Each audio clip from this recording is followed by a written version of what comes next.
What is up, guys, and welcome back to the channel. Welcome to sunny Cuatro Colinas. It is the morning in Cuatro Colinas, and this video is all about talking about the Great One grind. There's a lot of confusion surrounding grinding Great Ones, how Great Ones work, how they respawn. Do you need to use a certain method? How does it all work? How do you get one to spawn? But the purpose of this video is to discuss all of that, discuss some things that I do during my grinds. How do I grind them?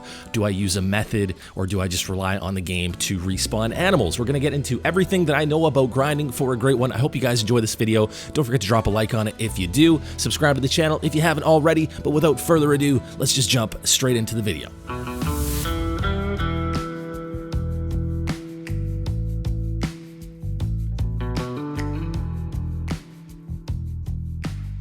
Alright guys, so I want to touch on quite a few things here in no particular order, but I do have a bunch of things that I want to talk about, and I just want to talk about the Great One grind. I get so many questions about how it works. How do I grind for my Great Ones? What method do I use, if any? How does tent placement work? How do you place your tripods? Things like that. We're going to touch on a little bit of everything. We'll talk a little bit about loadouts and things like that. I'm not going to go into the super basics, shot placement, things like that. If you're at that point, Call of the Wild, you might not be wanting to start a Great One grind just yet. Maybe look up a beginner guide on YouTube, but we are going to talk all about the Great One grind. And the first thing I want to talk about is setting the time. So what time do you want to set the time to? So in Cuatro Colinas, if you're grinding for a Great One, red deer in Cuatro as an example, they drink from 6 until 10:30. So I'm going to want to set the time for about 6:30. So you're going to have some zones that start at 6. You're going to have other zones that start at 6:30. We want to get our animals into their zones as quickly as possible, so that we're not waiting for them to come in once we get to the lakes that they're drinking at, once we get to their zones. So we're going to set the time for 6:30, 6:31, and that's going to get them to come into their zones, and then you can hunt them until the end of their drink times, which will be 10:30. As far as time resets go, a lot of confusion surrounding that as well. How do you get your respawns to return? Do you need to do a full game reset? How many times do you need to reset the time? Some people think you need to do it more than once. You only have to do one time reset. So let's say it's 10:30. I've done my rotation, it's finished, I'm ready to start it again, and I want to get my respawns. All I'm gonna do is set the time backwards, all the way back to the beginning of those drink times. I'm gonna reset it back for 6:30ish. That should be good enough. The only exception to that is if you're not picking up your harvests. Okay, if you're shooting your animals and you're not picking them up right now, that is the way that respawns work. For now, you don't have to actually pick up your harvests, and you will still get a new respawn from your animals. I don't recommend doing that. You're going to lose money really quick. I recommend picking up all the animals that you can during your grind just to get the money. I know it can be tempting to not do that and to just leave them because it's faster that way, but you will lose money. You're not going to get the money that you would be gaining from the grind, and it is a significant loss in money. So if you can be picking up your animals, definitely do that. But if you're not, you are going to want to do a full game reset. Otherwise, those animals are just going to be laying at those zones until you do a full reset of your game. But if you are picking up everything, just one time reset is good enough. You don't have to do any more than that, and you should get most of your respawns back, and you can go over your rotation again. What is rotation? We're going to get into that as well. We're going to talk about everything in this video. So a big question that I get with the Great One is, how do the respawns work? How does the Great One respawn? Well, at the end of the day, it really is no different than a diamond respawning or a rare respawning on your map. It's a rare rate of spawn. Honestly, when it comes down to things like methods, there are different methods out there. That's great. If you want to try using some different methods that are out there. Different things will work for different people. But at the end of the day, as far as the respawns work, the game is really doing the heavy work there. That really comes down to the game. What is it going to respawn on your map? All that you're doing is shooting the animals and hoping and praying that something rare will respawn. With that said, there are methods out there. Some people like to shoot only the big males. Some people like to shoot the females. Some people don't like to shoot the females. Some people like to shoot all of the males and wipe their zones. There are different ways that you can do it, and the different ways, I believe that they all work. It's just based on what the game is going to respawn for you. The game, at the end of the day, is making that decision. All you're doing is shooting the animals and hoping that they respawn into something rare. So I'll show you guys the way that I do it. There are many other ways to do it, but my method, if you could even call it a method, is simply just shooting the animals I don't like to wipe the zones. There are certain exceptions to that. This lake is one of those exceptions, and I'll talk about why it's an exception. But for the most part, I don't like to wipe my zones. I like to keep my zones. I like to make sure that I'm not shooting all of the animals at a particular zone and losing those zones. And I just do my rotation. I shoot all of the males. I try to shoot all of the males. And if I've got a lot of females at a certain zone, especially if I don't have any males at that zone, I will start shooting the females just to get things shaken up. A lot of people do believe that females can respawn as males and vice versa, and nobody really knows for sure if that's a thing, so it can't hurt. Usually the scenario is it can't hurt to shoot some of the females, as long as it's not wiping your zone or things like that. It can't hurt to do that. And so I do practice that sometimes along the grind. But this lake is a good example of a spot where I do shoot all the males and I don't worry about the zones here. And that is simply because there's just a lot of males here. This is a male only lake. I have never had a female. It looks like I've only got a few males here, but I've had up to 8 males here at a time. And for whatever reason, with lakes like this where you've got a ton of males and no females, they seem to always respawn. Even if you wipe the zones pop back in. So as you can see, I've just got a ton of red deer zones around here. I always shoot all of the red deer stags at this lake, and they all come back for whatever reason. But for the most part, I like to go around my rotation. I like to shoot all of the males. I don't like to wipe my zones. I don't have tripods at every single lake. I'll talk more about that. I'll talk about tent placement, but I've got tripods where I feel like I need them. If I feel like I have to shoot a lot of animals and I don't want to wipe the zones, then I've got tripods set up. All right, so I want to talk a little bit about tents and tripods a little bit more and get into more detail with that. So the first thing to note is you have 16 tents to place on any given map. It maxes out at 16. So what does that mean? Say you've got 40 or 50 zones. There are multiple reasons why you don't want to be hunting all of your zones. You don't need to. First of all, it's going to take you a long time to do that. It's probably going to take more than one drinking period of time for you to do that, and then you're going to be doing multiple resets during your rotation. So the way that I like to do this is I like to try to set it up so that I can get around to all my zones in one drinking time, so that I'm getting to the end of it. I'm getting to the end of my zones right at around 10:30, and then I can reset the time and do the rotation all over again. So what do I mean by rotation? When I talk about rotation, I'm talking about the rotation on my map. I basically like to try to set it up in my grinds so that I'm taking the same pattern. I'm starting at one lake and I'm finishing at another lake, and I'm working my way down, and I'm doing it systematically.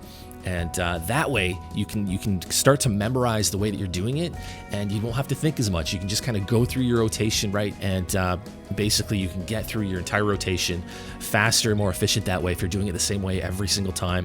And you basically start to make it a habitual thing where it's like a muscle memory thing, and you don't really have to think about it all that much. So it's not going to be that way right off the bat. You're going to be fine-tuning your grind. You're going to be omitting zones that aren't the best, and basically you're going to end up after, let's say, 10 or 15 runs or so on your map, you're going to start to kind of fine tune it, and you can take out the zones that aren't so good, maybe the ones that are a little bit more awkward, or where you've only got one male or something. You can start to omit those and start to fine tune that rotation. So I've got it down to about 20 zones. I like to start at the north, work my way down to the south. That's the way I like to do it in my Great One grinds. And I've got it down to about 20 zones. I've omitted some of the more awkward ones, some of the ones where I'm not really getting respawns, really, where there's maybe 1 or 2 stags and I know it's just 1 or 2 small stags. I'll just omit that, and I don't need to use it, and I can just kind of hunt my best zones, and I can come up with a rotation. So you got to keep in mind, your rotation can only be enough zones where you've only got 16 tents, right? You got 16 tents at your disposal. You're going to want to have tents at your zones. So you take that into account, and I'm hunting about 20 zones, and it works perfectly for those 16 tents. Tripods, you've got 32 total that you can use. So you've got more than enough tripods than you would ever need. And you should be good to go with those. I don't even use them at every single zone. A lot of zones, a lot of lakes, I don't even use them because I'm not shooting that many animals, and the hunting pressure is gone. That's another great thing about a rotation, is by the time you get to the end of it and you get back to the beginning, the hunting pressure is all gone. The hunting pressure is going to follow you around, right? Every time you shoot an animal, you get that hunting pressure, and it follows you around the map. So by the time I'm done my rotation at the bottom of the map, I come back up, all my hunting pressure's down here. I don't ever have to worry about hunting pressure. So tent placement. Now, tent placement, you want to keep your tents, I'd like to keep them about 250 meters away. 200 is the magic number, but I do find that sometimes if you place it only 200 away, sometimes your animals at certain zones will shift, right? They'll shift a little bit closer to your tent, and all of a sudden you're spooking them. So I try to keep them at least 250 away from the nearest zone that I'm hunting, okay? And a good example of, I talked about recovery tents. This here is a recovery tent for this zone, and also for that zone if I decide I want to pick them up. So I've got my tent here that I'm using for these zones. It's at least 250 away. These are the 3 red deer zones. And then I've got my recovery tent. And you could even, I could have it placed here so that I can go and pick those up, travel back, go and pick these up. But right now I have it here. But that's what I mean by recovery tent. So this tent is really close to the zone, but I'm not using this tent to hunt from. I don't have that at every lake because otherwise, we don't have enough tents. If I have recovery tents everywhere, I'm going to be going through my tents way too quickly. I like to use my tents to actually hunt from, but there are a few cases where I do have a recovery tent set up. Places where I've got a lot of red deer that I'm shooting and I want to be able to pick those up, I will use a recovery tent. But at the lake that I'm at now, I've got a whole bunch of zones here. I've got my tent backed off, okay? It's at least 250 away from these zones. And then I've just made my way down to the lake and I've placed a tripod.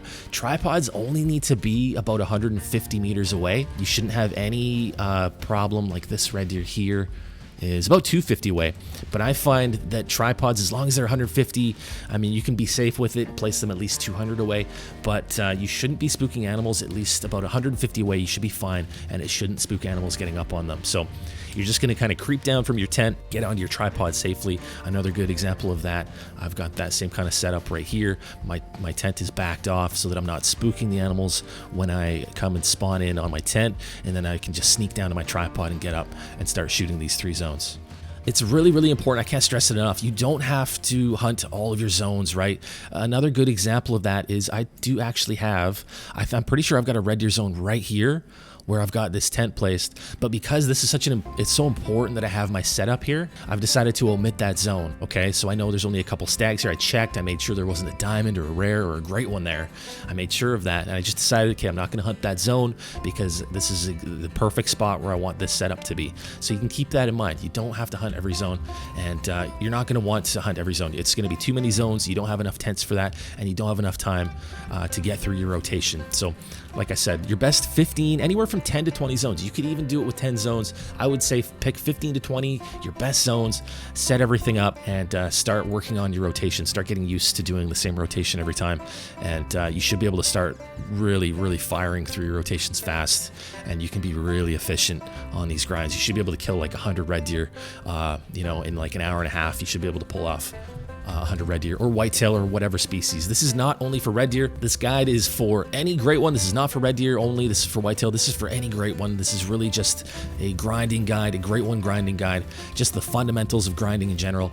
And I really want to stress the fact that grinding for a great one is really no different than grinding for anything else. The fundamentals are the same. Like I said, you can pick a method, you can use some of the methods that are out there, but at the end of the day, it all comes down to whether or not your game is going to spawn a great one. And you're just playing that lottery. You're just playing a game of chance with the respawn system. So as I touched on before, you have the option to wipe your zones. You can wipe your zones if you want to.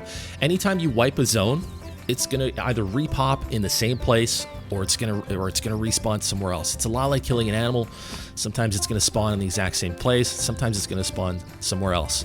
Wiping a zone, what I mean by wiping a zone is if you're not using a tripod and you kill more than 3 animals at any given spot, you're gonna get some really bright pink hunting pressure. This hunting pressure stacks, and if you put more than 3 stacks of this hunting pressure over top of a zone, that zone's gonna disappear. It's gonna be gone. It's either gonna respawn here next time or it's gonna respawn somewhere else on the map. Now, if you have a tripod, I believe it's 16 animals you can shoot. You're basically, if you're shooting from a tripod, you're probably not going to wipe zones. You can shoot tons of animals. I think the magic number is 16 before the hunting pressure builds up enough to actually wipe a zone that is underneath that hunting pressure. So essentially, you can have way more stacks of hunting pressure before it actually wipes a zone that's in that hunting pressure. So it's up to you if you want to wipe the zone. Completely up to you.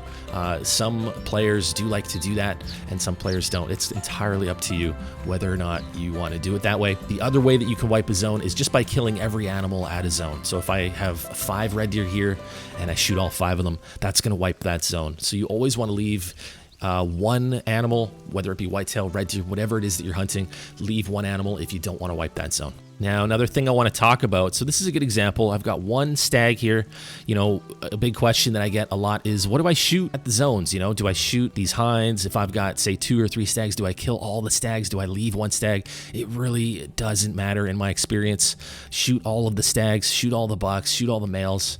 I like to shoot all of the males, and if I've got hinds like this, if I've got a bunch of them, especially at this zone where I've only got one stag, I don't have a tripod down, but if I don't have hunting pressure there, I could shoot 2 of those hinds safely. I've got hunting pressure there, so I don't want to take a chance with that, but in this situation, I would shoot that stag and I would shoot that hind right beside it. The reason for shooting hinds, there's really no rhyme or reason as to whether or not to shoot them.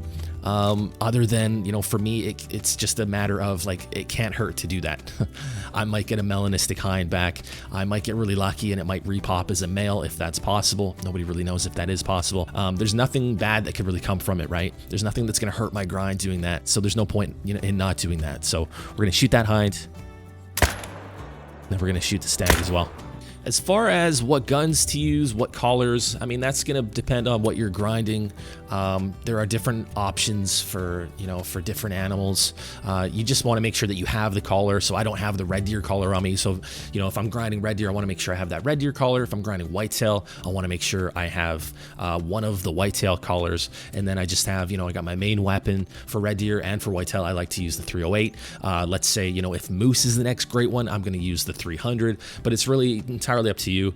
As far as what weapons to use for different animals, that is totally up to preference. But I would say you want to pick something that's got some speed. Quick firing rate is something important for a great one grind. A lot of the time you're going to be trying to get quick follow-up shots.